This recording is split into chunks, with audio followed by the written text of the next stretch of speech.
Bismillahirrahmanirrahim. Assalamualaikum warahmatullahi wabarakatuh.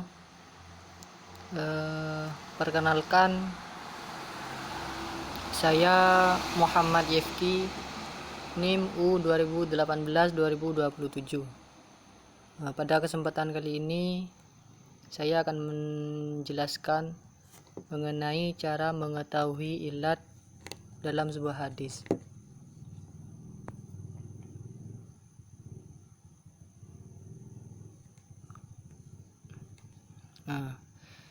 Cara mengetahui adanya ilat dalam hadis. Yang pertama itu berdasarkan konteks nas. Masalik al-ilat yaitu suatu cara atau metode yang digunakan untuk mencari sifat atau ilat dalam suatu peristiwa yang dapat dijadikan dasar dalam menetapkan hukum. Cara yang populer digunakan ulama usul fikih untuk mencari dan mengetahui ilat itu, diantaranya dengan nas itu sendiri.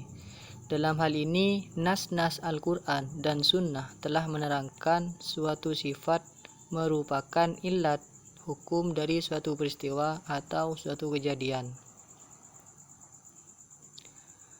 Penunjukan nas tentang sifat suatu kejadian sebagai ilat itu ada dua, yaitu dalalah sarahah dan dalalah ima. Yang pertama adalah dalalah sarahah. Dalalah sarahah itu adalah ungkapan yang jelas menunjukkan adanya ilat tanpa mengandung kemungkinan makna lain. Dan sarahah itu ada dua macam, yaitu dalalah sarahah qat'iyah dan dalalah sarahah zanniyah. Yang pertama dalalah sarahah qat'iyah, yaitu penunjukan nas kepada ilat hukum itu secara pasti dan yakin, tidak mengandung kemungkinan untuk dialihkan kepada makna yang lain. Kemudian yang kedua adalah dalalah sarahah zanniyah, yakni apabila penunjukan nas kepada ilat hukum itu adalah berdasarkan dugaan keras atau zanni, karena kemungkinan dapat dibawa kepada ilat hukum yang lain. Kemudian dalalah yang kedua adalah dalalah ima atau isyarah atau dalalah tanbih atau peringatan, yaitu dalalah yang dipahami dari hubungan kausalitas. Kausalitas itu sebab akibat antara hukum dan sifat yang disebutkan. Kemudian cara yang kedua adalah berdasarkan ijma.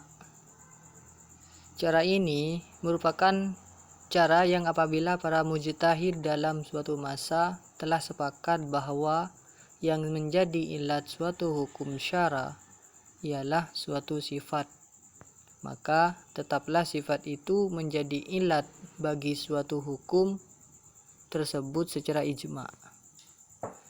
Kemudian cara yang terakhir adalah berdasarkan as-sabru wa tasqim. As-sabru wa tasqim yaitu meneliti kemungkinan sifat-sifat pada suatu peristiwa atau suatu kejadian, kemudian memisahkan atau memilih di antara sifat-sifat itu mana yang paling tepat dijadikan ilat hukum atau mana yang tidak.